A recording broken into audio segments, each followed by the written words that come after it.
대통령 선거일입니다. 모두 투표를 마치고 예배에 참석하셨으리라 믿습니다. 이 시간에 마음속에 이 선거의 결과가 어떻게 될까 여러분 마음속에 많은 생각이 있으시죠? 궁금하시겠지만 결과는 내일 새벽이나 아니면 오전에 나올 터이니 이 시간 우리의 마음의 분주함과 또한 궁금함들을 다 내려놓고 이 예배에 온전히 집중할 수 있기를 바랍니다. 그리고 결과가 어떻게 나오든지 간에 그 결과에 순복할 수 있는 우리 모두가 되기를 바랍니다. 또 마음에 들지 않은 지도자가 세워졌다 하더라도 그 지도자가 나라를 바로 이끌어갈 수 있도록 기도하여 주시기를 부탁드립니다. 로마서 13장 1절에 성경은 권세자에 대한 우리의 태도에 대해서 이렇게 말하고 있습니다. 우리 같이 한번 읽어보겠습니다. 각 사람은 위에 있는 권세들에게 복종하라. 권세는 하나님으로부터 나지 않음이 없나니 모든 권세는 다 하나님께서 정하신 바라. 성경은 우리에게 이 말씀 그대로 우리 위에 권세자를 세우신 분이 하나님이시라고 말씀을 하고 계십니다. 그렇기 때문에 우리는 그 권세자를 세우신 하나님의 주권과 그 섭리를 인정하고 그 결과를 받아들이고 또 새롭게 세워진 그 지도자가 하나님의 그 통치 가운데 하나님의 나라를 잘 다스릴 수 있도록 또한 나라를 잘 이끌어갈 수 있도록 우리는 그 하나님의 나라의 관점에서 이 모든 것을 바라보며 우리는 기도할 수 있어야 하는 것입니다. 우리가 이러한 믿음의 사람으로 이러한 태도를 가지고 이러한 믿음의 원리대로 살아갈 때 여러분 우리가 사는 이 세상 이 나라는 더 살기 좋고 더 평화로운 나라가 될 줄 믿습니다. 우리 옆에 분과 그 마음으로 이렇게 한번 인사했으면 좋겠습니다. 하나님의 주권을 인정합시다. 인사하겠습니다. 하나님의 주권을 인정합시다. 다시 한번 인사하겠습니다. 예배에 집중합시다. 인사하겠습니다. 예배에 집중합시다. 아멘. 예수님이 이 땅에 오심으로 임한 하나님의 나라에 대해서 많은 사람들과 제자들에게 말씀을 하셨습니다. 그리고 예수님께서 다시 오실 그날 인자의 날에 대해서도 오늘 말씀을 하고 계십니다. 그 인자의 날은 노아의 때와 롯의 때와 같이 임한다고 말씀을 하십니다. 곧 예측하고 준비한 때에 임하는 것이 아니라 갑자기 임할 것이라고 말씀을 하십니다. 그렇게 우리는 오늘 이 주시는 말씀을 가지고 인자의 날, 어느 때 임할지 모를 그 인자의 날을 우리는 믿음으로 깨어서 기도하고 준비해야 하는 것입니다. 예수님은 당신께서 재림하실 때 사람들이 어떤 상태에서 맞이하게 될지에 대해서 노아의 물심판과 소동의 불심판의 신뢰를 들어서 말씀을 하고 계십니다. 그것은 노아의 때와 롯의 때라는 두 가지의 심판의 경우로 지금 말씀을 하십니다. 먼저 말씀을 잘 보시면 노아의 때에 대해서 예수님께서는 이렇게 말씀을 하셨습니다. 26절과 27절의 말씀 우리 같이 한번 읽겠습니다. 노아의 때에 된 것 같이 인자의 때에도 그러하리라. 노아가 방주에 들어가던 날까지 사람들이 먹고 마시고 장가들고 시집가더니 홍수가 나서 그들을 다 멸망시켰으며 하나님이 내리신 이 홍수의 심판 전에 사람들이 먹고 마시고 장가들고 시집갔다고 지금 말씀하고 계십니다. 그러면서 인자가 임하는 때도 이러할 것이라고 지금 말씀을 하고 계십니다. 예수님께서 지금 말씀하시는 이 내용은 그들이 먹고 마시고 장가가고 시집가는 것에 대해서 탓하시는 것이 아니라 그들이 부주의한 삶에 대해서 예수님은 지적하고 계시는 것입니다. 그와 노아의 때의 사람들의 잘못은 살아가는 데 있어서 먹고 마시고 그 장가가고 시집가는 그 이상의 삶에 대해서 그들이 생각하지 않고 그것을 준비하지 않았다는 것입니다. 그들은 분명 하나님의 존재를 알고 있었음에도 불구하고 세속적이며 육신의 것에 집중한 나머지 임박한 하나님의 심판의 경고에 대해서 무시하며 살아갔습니다. 창세기 6장과 7절의 말씀을 보시면 하나님은 당대의 의인이었던 노아를 선택하시고 그에게 다가올 홍수의 심판을 준비하라고 말씀하셨습니다. 그래서 노아는 하나님의 명령대로 방주를 만들기 시작합니다. 얼마 동안 만들었냐 하면 그 방주는 120년 동안 지어졌습니다. 성경에 분명한 이 노아의 외침에 대한 기록은 없지만 성경 전체의 내용으로 보면 분명 사람들은 이 노아를 통해서 산 위에 지어지는 방주를 통해서 하나님의 분명한 심판의 경고와 메시지를 그들은 들었습니다. 이것이 분명 하나님의 심판의 경고였습니다. 그러나 그들은 이런 하나님의 심판과 그 하나님의 사인을 무시하고 세속적이며 불신한 가운데 살았습니다. 또 여러분 생각해 보시면 하나님 분명 노아를 통해서 하나님의 심판의 메시지를 그들에게 전하게 하셨습니다. 분명 노아는 방주를 지으러 산으로 올라갈 때마다 사람들을 향한 분명한 하나님의 심판의 예언을 그들에게 전했을 것입니다. 홍수의 심판을 경고하고 그들이 함께 방주로 들어가기를 외쳤을 것입니다. 그러나 그들은 이런 하나님의 경고와 노아의 외침을 무시하고 삶에 취하여 살아가다가 그들은 멸망 가운데 빠지고 말았습니다. 곧 저들은 끊임없는 하나님의 경고를 들으면서도 영원한 심판이 없을 것이라고 생각하며 살았기 때문에 그들에게 임한 것은 바로 심판이었습니다. 그래서 베드로 사도는 베드로전서에서 이 사건에 대해서 이렇게 설명을 하고 있습니다. 베드로전서 3장 20절의 말씀 우리 같이 한번 읽어보겠습니다. 그들은 전에 노아의 날 방주를 준비할 동안 하나님이 오래 참고 기다리실 때에 복종하지 아니하던 자들이라. 방주에서 물로 말미암아 구원을 얻은 자가 몇 명뿐이니 겨우 8명이라. 예수님은 오늘 베드로는 분명히 이렇게 말합니다. 그들이 하나님이 오래 참고 기다리실 때에 반응하지 못했다. 그래서 그들은 구원받지 못했다. 이것이 바로 베드로의 평가입니다. 이 베드로의 평가와 같이 예수님은 그들이 세속적인 삶, 불신앙적인 삶에 빠져서 바로 하나님의 살아계심을 인정하지 않았고 그 종말을 준비하지 못한 것에 대해서 오늘 지금 말씀을 하고 계시는 것입니다. 오늘 이 누가와 같은 이 내용을 동일하게 기록하고 있는 마태의 이 병영 구절을 한번 살펴보시면 마태는 이것에 대해서 정확하게 이렇게 기록을 하고 있습니다. 마태복음 24장 38절과 39절 말씀 같이 한번 읽겠습니다. 홍수 전에 노아가 방주에 들어가던 날까지 사람들이 먹고 마시고 장가들고 시집가고 있으면서 홍수가 나서 그들을 다 멸하기까지 깨닫지 못하였으니 인자의 임함도 이와 같으리라. 이 병행 구절을 기록하고 있는 마태는 한 가지를 분명하게 더 기록을 하고 있습니다. 바로 그들이 깨닫지 못하였다라고 기록을 하고 있습니다. 바로 그들의 문제는 살아계신 하나님을 깨닫지 못하고 그 임하게 될 그 심판의 날을 깨닫지 못하고 준비하지 못했다는 것입니다. 여러분, 이것이 심판을 받았던 사람들의 동일한 모습이고 똑같은 상황입니다. 그래서 성경은 이렇게 임할 인자의 날을 위해서 믿음의 사람인 우리가 어떻게 준비하는가, 어떻게 살아가는가에 대해서 분명하게 이렇게 기록하고 있습니다. 성경에 계속적으로 반복하고 기록하고 있는 것은 바로 그날을 우리가 믿음으로 잘 준비해야 한다는 것입니다. 골로새서 4장 2절에 바울은 골로새 교회를 향해서 이렇게 말하고 있습니다. 우리 같이 읽겠습니다. 기도를 계속하고 기도에 감사함으로 깨어 있으라. 마지막 날을 믿음으로 준비하는 믿음의 사람인 우리에게 있어야 하는 믿음의 모습이 바로 이것입니다.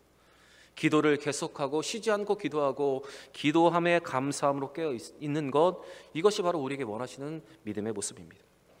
또 데살로니가전서 5장 6절에도 이렇게 기록되어 있습니다. 제가 읽겠습니다. 그러므로 우리는 다른 이들과 같이 자지 말고 오직 깨어 정신을 차릴지라. 다른 이들과 같이 자지 말고 세상의 모든 사람들이 따라가는 그 길을 걷지 말고 우리는 깨어 있어야 한다는 것이 바로 우리를 향한 하나님의 분명한 뜻입니다. 또 마가복음 13장 33절은 이렇게 말하고 있습니다. 같이 읽겠습니다. 주의하라, 깨어 있으라. 그때가 언제인지 알지 못함이라. 주의해야 하는 것, 깨어 있어야 하는 것, 그것이 바로 우리를 향한 분명한 예수님의 권면입니다. 사랑하는 여러분, 마지막 날 어떤 모습으로 심판이 임하게 되는지를 우리는 기억해야 하고, 또 우리는 이 노아의 때와 같이 먹고 마시고 장가가는 것에 집중한 나머지 영적인 것을 분별하지 못함을 통해서 심판을 맞이했던 그들과 같이 살아가지 않아야 합니다. 그렇게 우리는 오늘 이 성경의 모든 권면을 받아들이고 우리는 깨어서 기도하고 우리의 삶에 충실한 감사하는 믿음의 사람들이 되어야 합니다. 오늘 이 말씀을 기억하시면서 깨어있는 여러분과 저의 삶이 되기를 바랍니다. 두 번째, 예수님은 인자가 임하는 종말의 때를 말씀하시면서 구약의 롯의 때와 같이 같다고 말씀을 하고 계십니다. 우리 28절과 29절 말씀도 같이 읽어보겠습니다. 또 롯의 때와 같으리니 사람들이 먹고 마시고 사고 팔고 심고 집을 짓더니 롯이 소돔에서 나가던 날에 하늘로부터 불과 유황이 비오듯이 하여 그들을 멸망시켰느니라. 노아의 때의 심판이 물의 심판이었다면 바로 이 롯의 때의 이 소돔성에 대한 심판은 불의 심판이었습니다. 그런데 이 불의 심판이 임하는 이 소돔성의 상황에 대해서도 예수님은 이렇게 말씀하시고 그것이 인자가 임하는 때와 같다고 말씀하십니다. 아브라함의 조카였던 롯이 살고 있었던 이 소돔성은 의인이 10명이 없어서 멸망당하는 패역한 곳이었습니다. 하나님은 이 아브라함 때문에 롯을 그곳에서 구하시기 위해서 천사들을 그곳에 보내십니다. 창세기 19장의 말씀을 보시면 그것은 성적인 타락과 악이 관영한 곳이었습니다. 그래서 롯을 구출하기 하기 위해서 롯의 집에 들어간 이 2명의 천사들을 사람들은 남자들이라고 생각을 했습니다. 그래서 소돔성에 있는 모든 노인부터 시작해서 어린 아이까지 모든 남자들이 그 집 앞에 모여서 그 2 사람을 내어놓으라고 이야기를 하면서 그들과 상관을 하겠다, 관계를 하겠다고 지금 말하면서 아우성쳤던 곳이 바로 이 소돔성이었습니다. 이런 소돔성의 심판이 얼마나 급박하게 이루어졌는지 성경은 이렇게 기록을 하고 있는데, 창세기 19장 16절부터 17절의 말씀을 제가 한번 읽어보겠습니다. 그러나 롯이 지체하매 그 사람들이 롯의 손과 그 아내의 손과 2 딸의 손을 잡아 인도하여 성 밖에 두니 여호와께서 그에게 자비를 더하심이었더라. 그 사람들이 그들을 밖으로 이끌어낸 후에 이르되 도망하여 생명을 보존하라. 돌아보거나 들에 머물지 말고 산으로 도망하여 멸망함을 면하라. 이것이 소돔성의 심판의 모습이었습니다. 얼마나 급박한 심판이었는지 양 2명의 천사들은 롯과 롯의 아내의 손을 잡고 2 딸의 손을 잡고 그곳을 빠져나왔습니다. 예수님은 이와 같은 이 소돔성의 멸망과 같이 인자의 날도 그렇게 임할 것이라고 분명히 말씀하고 계십니다. 즉 사람들이 자신의 욕심과 쾌락을 추구하고 하나님의 정하신 창조의 질서를 무너뜨리고 그렇게 삶을 통해서 바로 갑작스럽게 임하게 될 하나님의 심판을 그들이 받게 될 것이라고 말씀하고 있습니다. 예수님 오늘 이러한 2 가지의 때를 말씀하시면서 반복해서 하시는 말씀이 있습니다. 그것은 바로 인자가 나타나는 날에도 이러할 것이라고 말씀을 하십니다. 곧 이것은 우리가 생각하지 못하는 그때에 우리가 있는 그 모습, 일상의 그대로의 모든 것을 받아들이게 된다는 것입니다. 일상에 취해서 영적인 것을 준비하지 못하고 있을 때, 세상의 욕심과 쾌락에 취해서 살아가고 있을 때 바로 그때 인자가 임하게 될 것이라는 사실입니다. 그러므로 세상에 흠뻑 빠져서 영적인 것, 영원한 것을 바라보지 못하고 예비하지 못하는 자들은 심판을 받게 될 것이고, 세상의 세속적인 흐름을 아파하고 더 영적으로 깨어서 죄 가운데 있는 자들을 위해서 기도하면서 살아가는 자들, 곧 하늘의 소망을 둔 자들은 구원을 얻게 된다고 지금 말씀하십니다.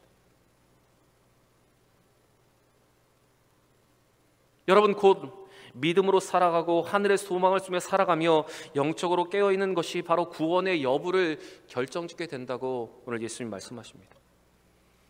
그래서 예수님은 그 날에 구원받게 되는 자들과 버려지는 자들에 대해서 오늘 이렇게 말씀하십니다. 우리 34절과 35절 말씀도 같이 한번 읽어보겠습니다. 내가 너희에게 이르노니 그 밤에 둘이 한 자리에 누워 있음에 하나는 데려감을 얻고 하나는 버려둠을 당할 것이요 2 여자가 함께 맷돌을 갈고 있음에 하나는 데려감을 얻고 하나는 버려둠을 당할 것이니라. 겉으로 보기에는 똑같은 2 사람들입니다. 그런데 한 사람은 데려감을 당하고 한 사람은 버려둠을 당하게 됩니다. 똑같은 삶을 살고 있다고 보여지지만 한 사람은 데려감을 당하고 한 사람은 버려둠을 당합니다. 앞에 34절은 때와 시에 관한 것이고 35절은 일터와 하고 있는 것들에 대한 것입니다. 같은 곳, 같은 시간, 같은 일을 하고 있는데 극명하게 구별되는 이 두 사람의 차이는 무엇인가 하면 바로 그들의 영적인 것에 차이가 있습니다. 곧 영적인 사람, 영적으로 깨어 하늘의 소망을 두는 자들은 그가 어떤 시간에 어떤 곳에 있든지 마지막 날에 공중으로 들림받게 될 것입니다. 반면에 버림받은 자들은 세상과 보이는 것에 소망을 두고 살았기 때문에 마지막 날에 끝내 멸망당할 이 땅과 함께 남겨지게 되는 것입니다. 사랑하는 여러분, 오늘 이 예수님의 말씀에 한번 우리는 주의 깊게 우리의 귀를 기울여야 합니다. 이 마지막 날에 대해서 말씀하신 이 예수님의 말씀 우리는 가슴에 새기면서 그날에 이루어질 모든 것들을 우리는 선명하게 바라보면서 보이지 않는 영적인 것들을 잘 준비하며 살아가야 합니다. 여러분, 이 땅에 소망을 두며 살아가는 우리가 아니라 하늘에도 소망을 두며 살아가는 우리가 되어야 합니다. 여러분, 오늘 이 말씀을 기억하시면서 우리가 어떤 삶을 살아가야 할 것인가, 또한 세상의 흐름 속에 우리는 무엇을 준비해야 할 것인가를 분명히 깨달을 수 있는 여러분과 제가 되기를 원합니다. 계속해서 말씀을 보시면 유황과 불의 심판이 있었던 소돔 속에 있었던 이야기를 통해서 예수님은 심판이 임하게 되는 때에 믿음의 사람들의 행동 요령에 대해서 오늘 이렇게 말씀하십니다. 31절부터 33절 제가 한번 읽어보겠습니다. 그날에 만일 사람이 지붕 위에 있고 그의 세간이 그 집 안에 있으면 그것을 가지러 내려가지 말 것이요 밭에 있는 자도 그와 같이 뒤로 돌이키지 말 것이니라. 롯의 철을 기억하라. 무릇 자기 목숨을 보존하는 자는 잃을 것이요 잃는 자는 살리리라. 여러분, 오늘 말씀을 잘 보시기 바랍니다. 여기에서도 그날은 인자가 임하는 때에 인자가 임하는 날, 곧 심판과 종말의 날을 가리킵니다. 그날에 갑자기 그 심판이 임하게 되면 사람들은 당황하게 될 것입니다. 그때를 위해서 예수님은 믿음의 사람인 우리와 제자들을 향해서 그 날의 믿음의 사람의 행동 요령을 미리 지금 숙지시키고 계십니다. 만약 그 날의 임함을 옥상에서 우리가 보게 된다면 세간을 챙기러 집으로 돌아가지 말아야 합니다. 왜냐하면 그 집과 함께 목숨을 잃을 수 있기 때문에 그렇습니다. 요즘 동해안 쪽과 울진의 산불로 인해서 많은 사람들이 대피를 하고 있습니다. 대피하신 분들의 인터뷰를 보면 집에 들어가서 돈과 폐물을 챙겨야 하는데 챙기지 못하고 그냥 나왔다, 그래서 정말로 아쉽다라는 하는 이 인터뷰의 내용을 보게 됩니다. 그런데 여러분, 그 순간과 그 찰나에 만약 그 폐물과 그것을 챙기러 집에 들어갔다면 그 집과 함께 재난을 당하게 되는 것입니다. 그래서 그냥 그것을 버려두고 빠져나오는 것이 산불을 당했을 때 행동 요령입니다. 예수님이 오늘 이 말씀은 그날에 자신들의 구원과 직결된 다급한 상황이기 때문에 그것을 깨닫고 세상의 집착을 버리고 전적으로 하나님만 바라보고 나아가야 한다는 말씀을 오늘 하고 계시는 것입니다. 그러면서 예수님은 롯의 아내의 경우를 지금 설명하십니다. 롯의 아내는 갑작스럽게 임한 심판으로 인해서 천사들의 손에 이끌려서 소돔성을 빠져나왔습니다. 그때 천사들이 그에게 명령한 지침이 있었습니다. 그것은 뒤를 돌아보지 말고 그것을 빠져나가는 것이었습니다. 곧 이것은 세상에 속한 것들을 돌아보지 말고 세속적인 것에 집착하지 말라는 명령이었습니다. 그런데도 이 명령에도 불구하고 롯의 아내는 뒤를 돌아봄으로 소금 기둥이 되어버렸습니다. 여러분, 왜 롯의 아내는 뒤를 돌아보았습니까? 왜 그는 뒤를 돌아본 것입니까? 자기 몸만 빠져나오느라고 챙기지 못한 아까운 폐물과 그동안 쌓아놓고 누렸던 모든 것들이 아쉬워서 아마 그는 뒤를 돌아보았을 것입니다. 그리고 그는 하나님의 심판을 당하게 되었습니다. 여러분, 심판이 임하게 되면 세간을 챙기러 집에 내려갈 이유가 없습니다. 그날은 갑작스럽게 임하는 것이기 때문에 우리는 뒤를 돌아보지 말고 그곳에서 피해야 합니다. 바로 이것이 우리를 향한 예수님의 행동 지침, 행동 요령입니다. 바로 세상의 것들을 바라보지 않고 우리에게 구원을 허락하시는 그 하나님을 바라보라는 것, 바로 그것이 예수님의 명령입니다. 그래서 예수님께서 33절에 이렇게 결론적으로 말씀을 하십니다. 우리 33절 같이 한번 읽어보겠습니다. 무릇 자기 목숨을 보존하고자 하는 자는 잃을 것이요 잃는 자는 살리리라. 여러분, 이 말씀은 자기 목숨 곧 육체적인 생명을 보존하려고 하는 자는 영원한 생명을 잃게 되는 것이고, 육체적인 것을 잃고 포기하는 자는 영원한 생명으로 살아가게 된다는 말씀입니다. 바로 이것이 오늘 말씀의 핵심이며 바로 예수님께서 말씀하신 진리입니다. 여러분, 우리는 매일 죄악과 탐욕으로 가득한 우리의 육체적인 생명을 우리는 매일매일 죽이고 그리스도 안에 있는 영원한 생명으로 거듭나는 체험을 날마다 해야 하는 믿음의 사람들입니다. 갈라디아서 2장 20절에 이 사도 바울의 고백과 같이 세상적인 정욕과 육신의 쾌락과 육체적인 모든 것들을 십자가의 못박음을 통해서 예수 그리스도의 온전한 연합을 이룬 우리라는 사실을 우리는 기억해야 합니다. 그래서 사도 바울은 이렇게 고백합니다. 내가 그리스도와 함께 십자가에 못 박혔나니 그런즉 이제는 내가 사는 것이 아니요 오직 내 안에 그리스도께서 사시는 것이라. 여러분, 바로 이것이 우리가 추구해야 하는, 우리가 지켜야 하는 믿음의 행동 요령이고, 또한 이러한 분명한 인식이 우리 가운데 있어야 하고, 이런 인식과 함께 우리는 늘 새로운 삶을 살아가야 하는 것입니다. 로마서 6장 11절에도 동일한 말씀이 기록되어 있는데 우리 같이 한번 읽어보겠습니다. 이와 같이 너희도 너희 자신을 죄에 대하여는 죽은 자요 그리스도 예수 안에서 하나님께 대하여는 살아있는 자로 여길지어다. 여러분, 인자가 임하는 그날을 준비하는 우리의 삶이 바로 이것입니다. 바로 죄에 대하여는 세상의 것에 대한 죽은 자요 그리스도 예수 안에서 하나님에 대하여는 살아있는 자로 우리 스스로를 여기고 날마다 믿음의 영적인 충전을 통해서 거듭나는 것, 바로 그것이 우리의 삶입니다. 여러분, 우리가 지진과 재난과 산불이 났을 때 행동 요령과 그 지침을 숙지하고 있듯이 우리는 이 마지막 때를 살고 그 마지막 날에 임할 하나님의 심판을 바라보면서 우리는 온전한 믿음으로 이 믿음의 행동 지침을 따라서 구원과 기쁨을 누리는 우리가 되어야 하는 것입니다. 여러분, 세상의 것에 집착하지 말고 하나님의 나라를 얻기 위해서 우리가 포기할 것들을 과감히 포기할 수 있는 여러분과 저의 삶이 되기를 원합니다.